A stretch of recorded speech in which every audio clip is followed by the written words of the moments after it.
요한계시록 12장 말씀입니다. 11장 마지막 부분에 일곱째 천사가 나팔을 부는 장면이었습니다. 일곱째는 그 다음 심판 시리즈를 불러들이는 오프닝 게이트라고 말씀드렸지 않습니까? 그렇게 보면 마지막 일곱 대접 심판이 바로 등장해야 되는데 그 등장은 15장 끝에서부터 16장이 본격적으로 이루어집니다. 그러면 12장부터 15장에 걸쳐서 이 긴 장은 무슨 목적으로 들어가 있을까요? 그것은 다시 12장 앞부분에 나오는 11장에 등장하는 두 정인에 대한 이야기를 보면 알 수 있습니다. 예수께서 오실 때까지 이 땅이 이루어지는 행하는 심판 가운데 세상이 회개케 되는 것은 교회의 사명인 복음 전거로 가능하다. 그것을 11장에서 이야기했습니다. 근데 두 정인이 복음을 전할 때 박해가 있었습니다. 순교가 있었고 주님이 그들을 살려내는 사건이 11장에 기록되었는데요. 그래서 교회가 이 땅에서 복음을 전할 때 겪을 수 있는 그 박해에 대한 이야기가 지금 말한 이 긴 삽입구 12장에서 15장에 걸쳐서 이루어지는 것입니다. 12장은 용과 교회의 어떤 적대관계를 제너러스하게 보여줍니다. 13장은요. 그 용, 즉 사탄의 대리자와 같은 당대로 본다면 로마 황제와 저 바다에 올라온 짐승 그리고 그 황제 숭배를 강요하는 땅에서 올라온 짐승인 바로 종교 지도자들 그들에 의해서 교회가 어떻게 박해받는가를 13장에 말합니다. 14장은 그러나 교회는 승리하고 15장은 승리한 자들의 새 노래가 나오며 드디어 이제 마지막 심판, 일곱 대적 심판을 쏟아부을 천사들이 등장하는 15장입니다. 16장에 대접 심판이 이루어지게 되는 거죠. 자, 그러면 12장은 교회와 사단과의 적대적인 관계를 제너러스하게 묘사하는 장인 12장인데요. 크게 셋으로 나눌 수 있습니다. 1절부터 6절, 그리고 7절부터 12절, 13절부터 17절입니다. 처음에 등장하는 이 첫 단락은요, 아이를 막 잉태하는 그 한 여자에 대한 이야기가 나옵니다. 그 여자를 묘사하기를요, 해로 옷 입고 발 아래 달이 있고 벼를 간으로 쓰고 있는 여인이었습니다.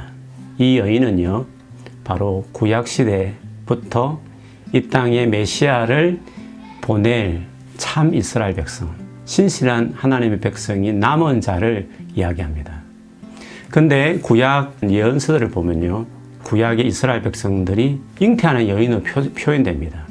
이사야 26장 17절 18절에는요, 새 이스라엘 백성을 잉태하는 여인으로, 그리고 66장 7, 8절에는요, 메시아를 이 땅에 보낼 여인으로서 이스라엘 백성을 그렇게 설명합니다. 마치 오늘 본문의 말씀이죠. 오늘 본문에 보면 이 여인이 낳을 아이를 삼키기 위해서 준비하고 있는 한 용에 대한 이야기가 나와요. 용은 나중에 뒤에 나오는 중간 단락에서 설명되어 있지만 사탄, 마귀를 이야기합니다. 그의 모양을 설명하기를요, 7머리를 갖고 있고 관을선 10뿔을 가지고 있다고 말했습니다. 구약에 용으로 설명되는 구절들이 많이 있습니다. 달리 뱀으로 혹은 좀 어려운 말일 수 있지만 리워야단으로 표현되고 한편 악어 같은 표현으로 되어 있거든요. 예를 들면 시편 74편 13절에 15절에 리워야단으로, 이사야 27장 1절에는 날랜 뱀 리워야단으로, 이사야 51장 9절에도 용, 에스겔 29장 3절이나 32장 2절에 보면 큰 악어 등으로 설명하고 있습니다.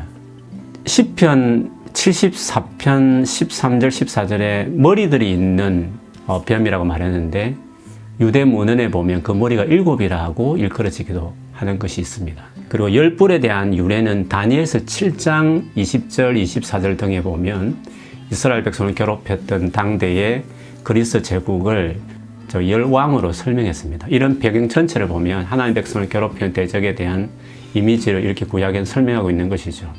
그런데 이 용이 아이를 삼키려 했는데 실패하죠. 아이는 출생했고 예수 태어나셨죠.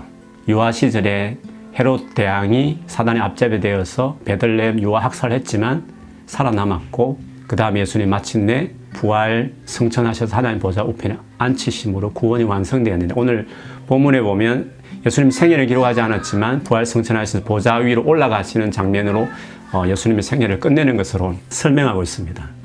보좌 앞으로 올라갔다는 것은 이 아이가 바로 보좌에 앉으신 하나님의 아들됨을 이야기하게 됩니다. 그러자 중간에 7절부터 12절에 보면 하늘에 전쟁이 일어납니다. 히브리어로 사탄이요 헬라어로 마귀라고 하는 창세기 3장에서 아담과 하와를 유혹했던 그 옛뱀인 그가 미가엘과 그 천사장 군대들과 싸우는 장면이 나옵니다. 그러나 역시 실패하죠. 그래서 하늘에 쫓겨나는 장면이 나옵니다. 그러자 하늘에서 찬송이 울려 퍼지기를 하나님의 그 능력, 권세들을 그리고 그리스도의 권세를 찬양하게 되고 그리고 그분께 소속되어 있는 그 어린 양을 따르는 자들은 궁극적으로 승리한다는 것을 선언해요.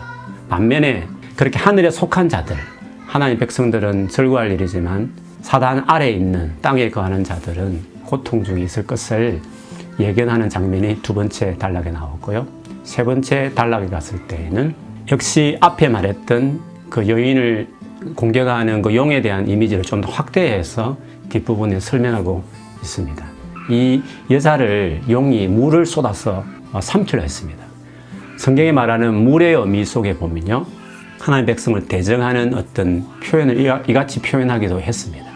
과거에 이스라엘 백성이 홍해를 건너서 장애를 건너서 가나안 땅을 향해 들어가게 된 광야로 들어가듯이 지금 용이 물로 삼키려 했지만 그 땅이 그 물을 삼킴으로 구원하였던 것처럼 그리고 보호와 안전의 상징인 독수리의 이미지에 맞게끔 독수리 날개가 가지고 광야로 날아가는 거기서 한 대, 두 대, 반 대를 머무는 교회의 모습을 봅니다. 그 용이 너무 분노해서 그 여자의 남은 자손들을 이제는 해야겠다. 그래서 공격할 태세를 갖추는 것으로 12장이 끝납니다. 근데 그 남은 자손을 이렇게 성경 표현합니다. 17절에 보면 용이 여자에게 분노하여 돌아가서 그 여자의 남은 자손 곧 누구냐면 하나님의 계명을 지키며 예수의 증거를 가진 자들과 더불어 싸우려고 바다 모래 위에 서 있더라 했습니다. 이제 용의 공격의 목표는 여자의 남은 자손이었습니다. 이 요한계시록 당시로 본다면 이 책을 받았던 7교회들을 이야기하고 그 이후에 신실하게 예수를 전하는 교회들, 저와 여러분이 여기 다 포함되는 것입니다. 그렇습니다. 사탄은 우는 사자처럼 지금도 삼킬 자를 찾지만 주님은 광야에서 자기 백성을 이끌고 보호했던 것처럼 그 삶이 녹록하지 않았지만 하나님의 철저한 보호가 있고 우리 양육의 기간이고 하나님처럼 온전해지는 기간으로 오히려 주님께서 활용하시는 것입니다.